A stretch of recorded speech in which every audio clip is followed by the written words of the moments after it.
In the name of energy efficiency, buildings have become progressively tighter and better insulated. This has resulted in arguably the worst indoor air quality in history. Many previously felt that exhaust-only ventilation was the answer. It was cheap, it was easy, and that was that.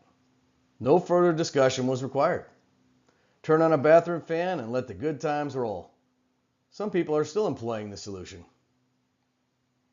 In a truly tight, energy-efficient building, these fans can create a negative pressure environment that can lead to a host of unintended consequences, such as drawing uncontrolled air and moisture into interstitial spaces.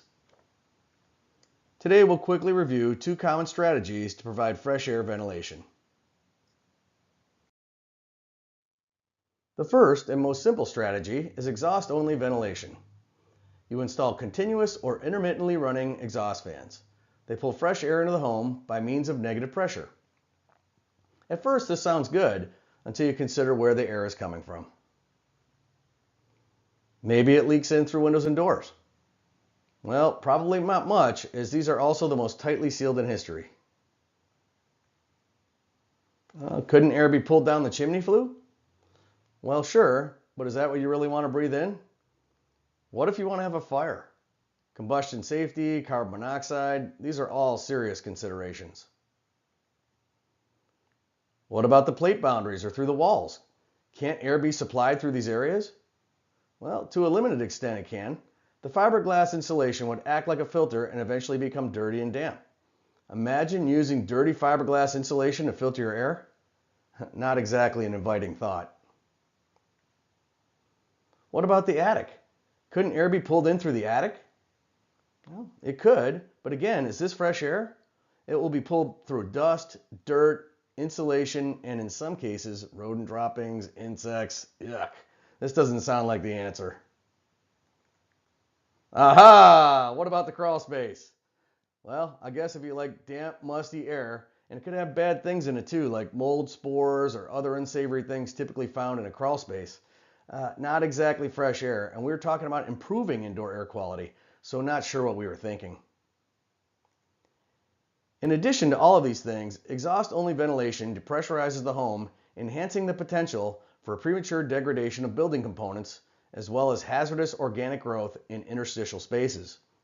On top of that, you are pulling in untempered, unconditioned air, creating a negative effect on energy efficiency. Cheap and easy is sounding worse by the minute. Well, so much for option one. Let's look at option two. The second option is providing fresh air ventilation by means of a heat recovery ventilator. It brings in fresh filtered air 24/7 and uses a heat exchanger to harvest the bulk of the energy from the outgoing stream of air. It transfers this energy to the incoming stream of air. This system also uses exhaust, but with the intent of consistently removing or diluting VOCs, concentrated indoor toxins, CO2, and biological contaminants like airborne cold and flu viruses. Exhaust is generally focused in damp, odoriferous areas such as laundry room, kitchen, and bathrooms. The bathrooms even have a boost switch, so exhaust-only fans are not typically required. In order to balance the system, fresh filtered air is supplied to areas like living room, bedrooms, and family room. These areas receive continuous fresh air ventilation to optimize occupant comfort and health. Another consideration is that these systems are also good for the home itself. The neutral pressure virtually eliminates uncontrolled air and moisture from ending up in interstitial spaces and results in longer life cycle for the building itself. This is a nice fringe benefit. The last thing to consider is the window ventilation argument. Windows are one of the greatest innovations in building. There's no question about that. They are more energy efficient now than in any other time in history.